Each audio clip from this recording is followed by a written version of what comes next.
Tumekamilisha Shabiki Cup nyingine hapa Dodoma. Hii ni tournament yetu ya 4 na tunayo furaha sana kwamba tumepata washindi ambao ni Dodoma Combined, vijana wa Dodoma Combined.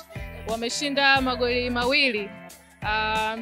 Naona furaha zao na wao wanavyozidi kufurahi, na sisi pia SportPesa tunaona maana zaidi ya Shabiki Cup. Maana hii tournament iko hapa kuvumbua talents na uwezo wa wacheza mpira katika level za chini, lakini pia ni kwa SportPesa sisi kama wadhamini wa Fountain Gate ni njia pia ya kuonyesha kwamba ushirikiano wetu na Fountain Gate unaendelea, sio tu kwamba tuliishia Babati, leo hii tuko Dodoma na tuko pamoja.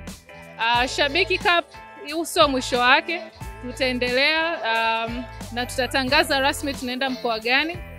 Ningependa kuambia mashabiki wote wa SportPesa tuendelee kuwaunga mkono vijana.